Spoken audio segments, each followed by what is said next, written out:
Okay, so I switched cameras from a GoPro, which was actually pretty high quality, to a integrated webcam, which I know is a little bit fuzzier. But the delay between the video and the audio was actually pretty substantial, and that was going to bother me the whole time. Hopefully, it doesn't bother you guys. If the lighting in here seems a little weird, my son is taking a nap right next to me, and he doesn't mind noise, but not enjoy. Um, he does not enjoy bright lights, so I just have like a ring light and a little bit of background light. Okay, I'm going to dive right into the questions that I have on the list of questions I already got. So I'm going to start with some questions from Dale Topley, a friend of mine, longtime supporter of the channel and Patreon supporter of the channel. So Dale, thank you so much for the support and for the great questions. And his first question is, are you or will you become a full-time YouTuber? And this question, I like it, but I feel like it's a little bit out of my hands. For the first half, are you a full-time YouTuber? No, I am not. I work a full-time job. I am currently an instrumentation and controls engineer, is what the title technically is. And I would love to eventually be maybe not just a full time YouTuber, but definitely self employed, entrepreneurial between YouTube, online education, other formats of working for myself. I would love to get to that point. I think it's probably a few years out at a minimum, just looking at kind of projections of the future. Um, but yeah, second question, he knew we were expecting and we've had our son, and he said, what are you looking forward to most about being a parent? Really good question. I have wanted to be a dad for a couple years. Hey, Manolis, thanks for joining. Thanks for shooting me a message. I'm doing a Q&A where I run through questions people have sent in ahead of time. But if you have any questions, feel free to throw them down in the chat and I'll try to get to those a little bit sooner. Um, but yeah, so Dale's question, what are you looking forward to most about being a parent? Kind of everything. I am looking forward to sleeping through the night, which is not something I've had in the last 2 weeks since my son was born, but definitely like educating him, I guess, doing fun stuff, playing sports, going to like museums and the zoo and stuff like that, as well as just kind of watching like a human being grow. I'm going to try not to mess him up too much. But as a dad, I'm just like, it's a whole new level of responsibility that kind of makes a lot of things that were already there feel less important. But okay, so Dale, third question and great question. What's your biggest motivation? This one is funny for me. I kind of have to give a few different names because I became a YouTuber and specifically started doing long term projects like Python projects on the YouTube channel because of a couple different questions. Manolis, I am 26, but I turned 27 in about a week. So he asked, how old are you in the chat? So yeah, I am almost 27. I'll turn 27 next week. But yeah, back to the question of biggest motivation. I'll say as a YouTuber, I think, what's up, Athar of Kapoor? I hope I didn't mess that up. He said, yo, I'm such a big fan of you. Thank you so much. I've never gone live before, so just seeing chats come in is really fun to me. So thanks, guys. Let's go. Biggest YouTube motivation. I don't want to keep getting distracted too much, but I do love the chat going on. So biggest YouTube motivation probably was freecodecamp.org. It's like, I think it's over 7 million subscribers now. I don't know. Probably a lot of fans of the channel have seen their videos. They'll do like 3 or 4 hour deep dives into like any concept. And they've actually shared 2 of my projects before. They shared my beat maker, which just launched my channel forward. I went from like 500 subscribers to almost 1,000 in like 2 weeks because they shared a project of mine. And I learned a lot of what I know about programming from their YouTube channel. So I knew there was an audience who would want to watch long form educational content, particularly in STEM and programming. So I knew the audience was there. On an individual level, because there's definitely a lot of people that work on Free Code Camp. Tech with Tim, I'm sure probably everyone who learns Python on YouTube knows Tech with Tim, but I think he's over 1 million subscribers. Oh, Manolis, you're 11 and watching since the first video, and Arthar was 524. You guys have been around a while. Thank you so much for being here. Manolis, that's awesome. You're getting started programming at 11 years old. Good for you, man. I didn't start learning to code until I was like 19 years old. So you were getting a good head start on it. And Atharv 524, man, you've been around. That's probably like May of 2021, 2022. I forget, but that's awesome.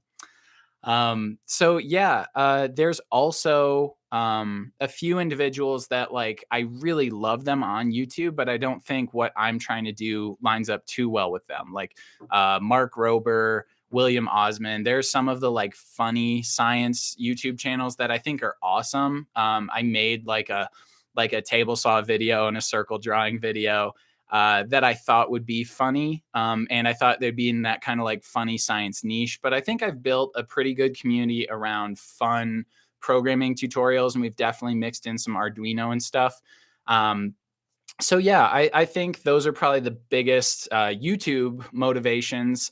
In personal life, there's definitely some other people that motivate me. Like I think, regardless of how you feel about his politics and his handling of Twitter, Elon Musk, just in terms of like being a STEM person and being like an engineer, is definitely a motivation for me. Just in terms of like you think something would be cool to do or to try and just go do it. And I think that Elon, with all of his businesses, I would say up till Twitter, was just like someone I was like, man, he thinks something's a good idea. He puts the money behind it and he puts the effort in. I think Tesla and SpaceX are super cool. Even his like flamethrower that he made with the Boring Company, really cool. So just a guy who it's like, he thinks something would be cool. We're up to 4 people in the chat. Thank you so much, everybody, for joining. The current question is like biggest motivation for me. And so for non YouTube channels, yeah, probably Elon. I'm a musician and I absolutely love Paul McCartney and all the Beatles. So that's kind of all my motivations. My favorite program of yours is the Pac-Man one. Yeah, thank you so much. That one's done extremely well. Um, it was kind of like a 2,000 subscriber project that we did was Pac-Man, and I was a little nervous that people wouldn't want to watch a 4.5 hour video. I was also kind of nervous I wouldn't be able to pull it off because that was a really hard piece of programming. I'm curious if you made it through the whole 4.5 hour tutorial or if you just kind of grabbed it from GitHub. But I was really excited when we managed to get Pac-Man working in Python from scratch. That was really cool. And something I really liked about that project is we drew the board procedurally. You did do the whole tutorial, my man. So we drew the board procedurally where like it was just numbers and every number corresponded to a different pygame.draw.shape, which was way harder than just loading in the background. But I think the concepts it taught were totally worth the extra effort. So I loved doing Pac-Man. Manolis said, where are you from? That's a good question. Where am I from is a hard one to answer. Originally from Cleveland, Ohio, in the US, and then spent like 4 years in Pittsburgh, Pennsylvania. And that is where I actually started the channel. And my wife and I were also renovating a house while we were there. So like we were taking it apart and rebuilding it and working on it, which is why if you watch some early videos, it seems like I change filming location every couple of months because I was actually going into whatever room wasn't currently under construction. But so I spent about 4 years in Pittsburgh, and now I am living in Colorado Springs, Colorado, which is, you know, just something I had to do for work. So I do miss Pittsburgh fairly often, and all my family's still in Cleveland. So um, it's kind of hard to be in Colorado, especially with a new child, but that's where I am right now. Manolis is from Greece. That's very cool. I am about a okay, no problem, Atharv. Thanks for hopping in. Have a good day. Manolis, you are from Greece. That is very cool. I am about a quarter Greek. My grandpa and his family came over from Greece. So yeah, that's very cool. I like spanakopita and baklava. So I'm sure those work for you too. Um, but yeah, okay. The next question is oh, euros for sure. Yeah. So the next question is from another longtime supporter of the channel, Philip Nunez, who said he loved the video per as usual and was curious if I could someday teach a game theory / game design class. He's enjoyed learning from me, but still gets lost trying to come up with his own concepts. Yeah, that's a really good question. I wouldn't maybe not be the best person to teach a class on how to come up with brand new game ideas from scratch because most of my best videos on the channel have actually been sort of recreating existing games, but in Python. But I do know a lot of like, okay, we have a problem. How do we break it down into like bite sized pieces? So that would be a good idea. I would be interested in talking about how I come up with ideas for videos and stuff like that. Um, but also my brother is a actual game developer. Like he went to college for computer science and game development.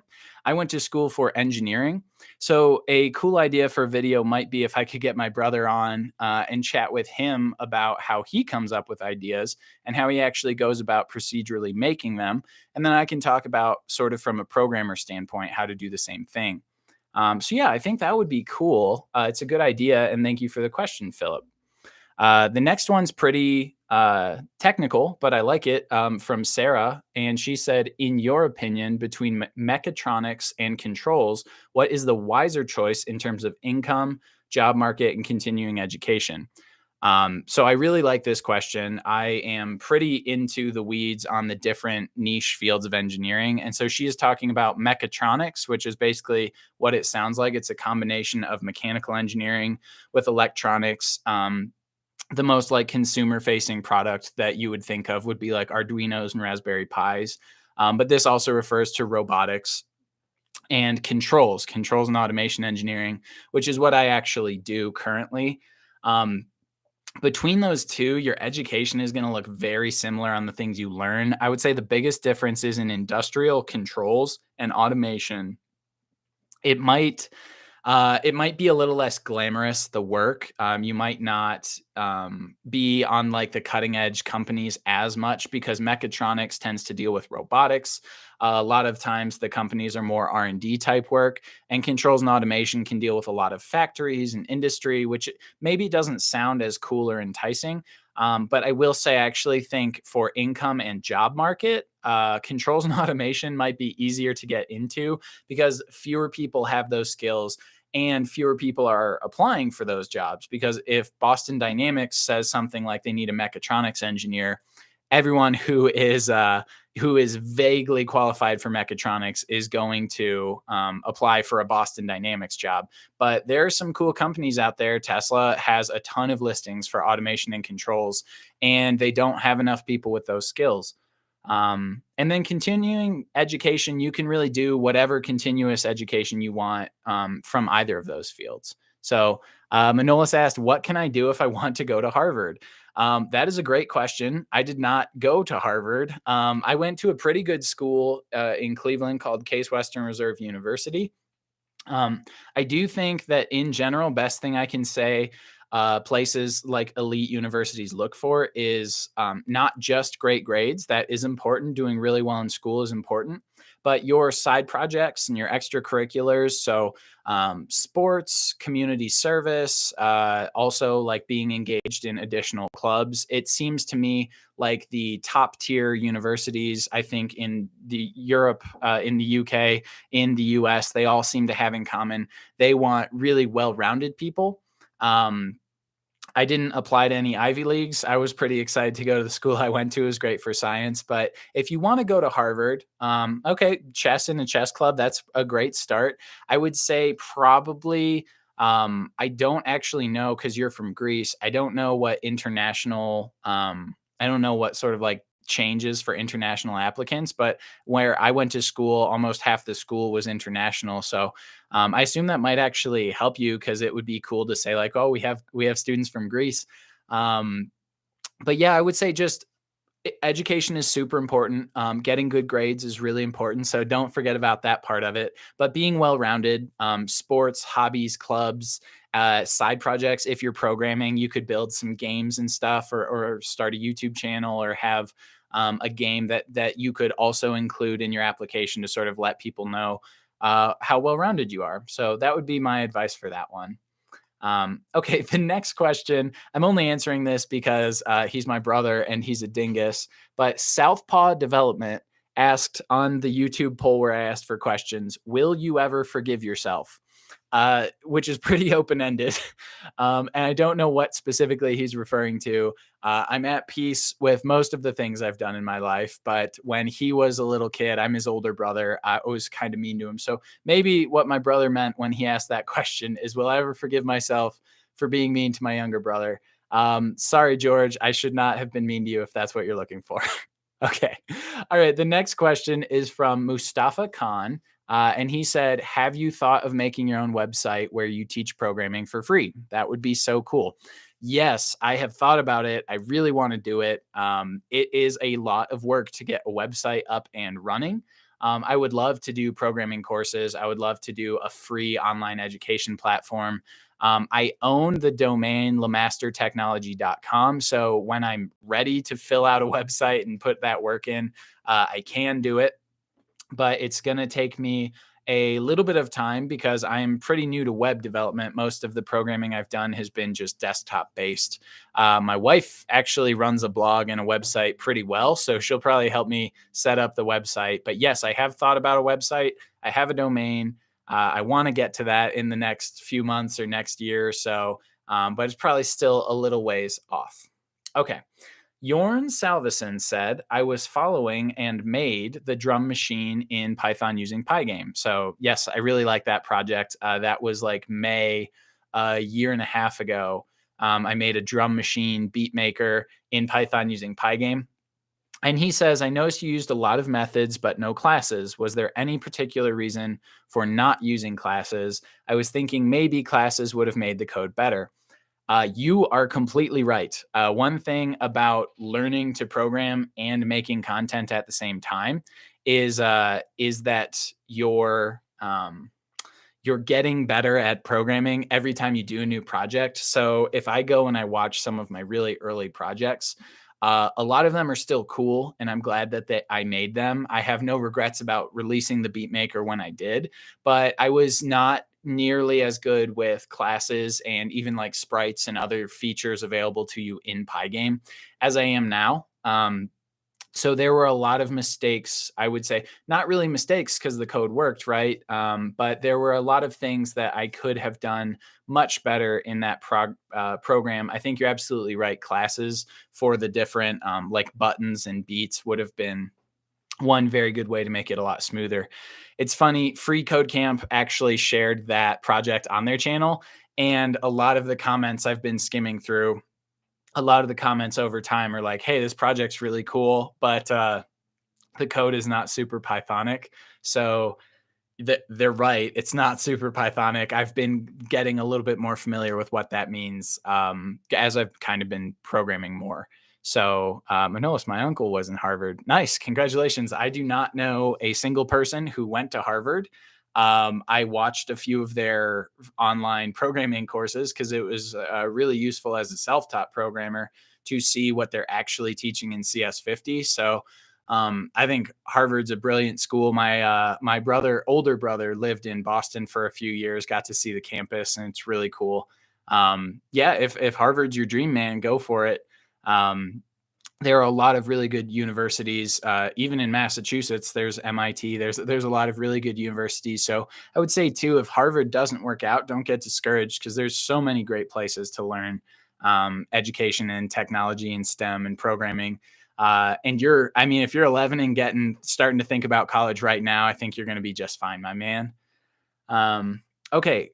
Next question from the polls. Guarov Tandoin. I hope that I pronounced that close enough to right. Have you ever thought of live streaming a coding tutorial? Yes, I really want to do that. I have a few projects in mind that would make for good ones. With a new son, it's kind of like a toss up of when is going to be like a good window of time to do something like that. If he's too fussy or anything else like that, it could it could really ruin the middle of a stream. I am trying to not just leave my wife with the baby and no help for too long. But in the next couple weeks or maybe month, I do want to hop on and do a live coding tutorial on YouTube and do like a full Python Pygame game. I think that would be really fun. it's a bit of a challenge to figure out the live stream thing on YouTube because if I share a screen, I have to use like a third party encoder. I haven't done that before, but I'm going to work on it. I'm going to figure out how to do that. And we are going to do some live code along tutorials. Yes, that is my plan. Okay, next question is from Diego Guerrera. I hope I pronounced that okay too. Why did you make the switch from ME to programming? So the switch from mechanical engineering to programming. It's a good question. I would start by saying I didn't really. I got a bachelor's degree in mechanical engineering in college, and my entire professional career so far has been actually in controls and automation engineering, which is sort of a hybrid blend of engineerings. So, like, I write some code, I do some mechanical concepts, a lot of electrical engineering concepts. And so, professionally, I've only ever been in instrumentation and controls, a controls and automation engineer. But the YouTube channel can make it seem like I switched to programming because most of the channel has been about programming. Um, Actually, probably the best reason that I made this channel programming is because I was super curious in learning programming, and I figured if I was teaching classes on it, then I would also be getting a lot better at programming. And it's not too hard to screen record yourself doing a programming concept and sharing it with people and teaching that way. It's basically like you need a decent laptop. I would like to get a better webcam. I know it's kind of grainy, but it's basically like get a decent laptop, find a screen recording software and a decent microphone, and you can teach programming. Teaching mechanical engineering concepts is a lot harder. You need a lot of visual elements, and there's a lot of moving pieces, gears, and things like that. So that's a bit of a challenge. And then also, I don't do a ton of controls and automation talking because that is a really niche field of engineering. And all of the software that you use to do controls and automation engineering stuff, all of the software that you use is really expensive. It's always licensed to whatever company you're working for. So I can't get like a personal copy of Rockwell's RS Logix 5000, which is like what I program PLCs in. I can't really get a copy of that and do tutorials for you guys without using my company's software, which I don't want to. I don't want to make like monetized YouTube content using software that my company owns and get into a weird territory of like using something that wasn't licensed directly to me. So I didn't really make the switch from mechanical engineering to programming. I am just super interested in basically every field of engineering. So electrical, mechanical, computer science, even chemical, I love it all.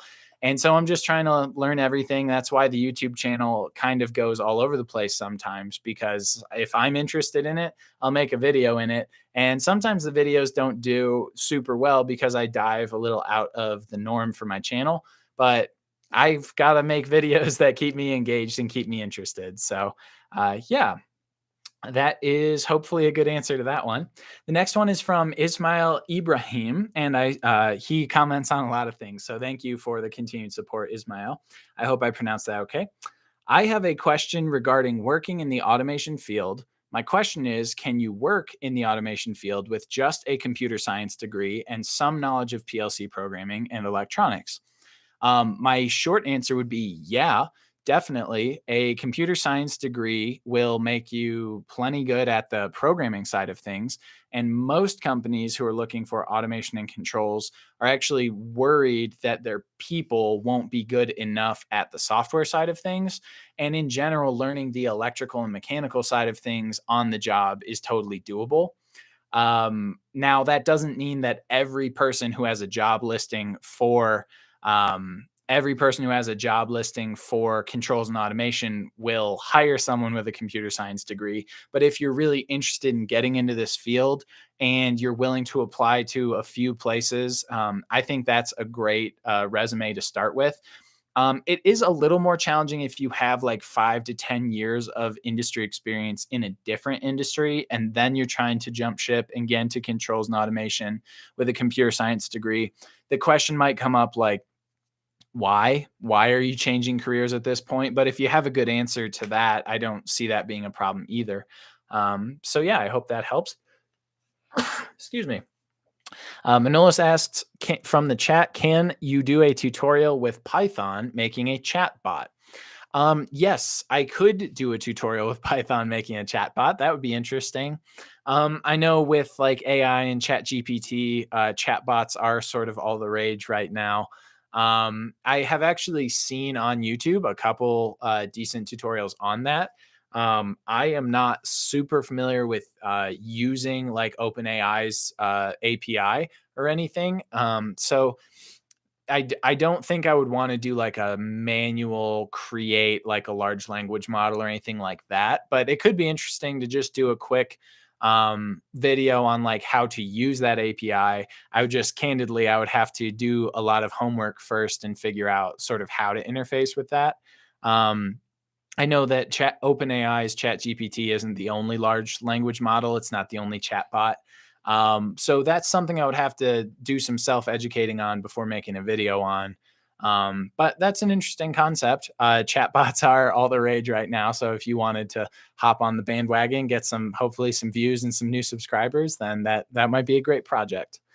Um, Okay, so this is the last question from the polls that I got ahead of time. And RS says, congrats, my friend. Wish your family all the best. So that's about the baby. You said earlier that you were working as an industrial automation engineer. Yes, I am. Do you work with SCADA? Yes. SCADA essentially is referring to like a distributed controls software that handles security and graphics and user interfaces for a whole plant. They can do a million different things. And the SCADA system that I work with is actually GE iFix. So Prophecy iFix SCADA. It's a GE product. I know a lot of the SCADA software has a lot of overlap.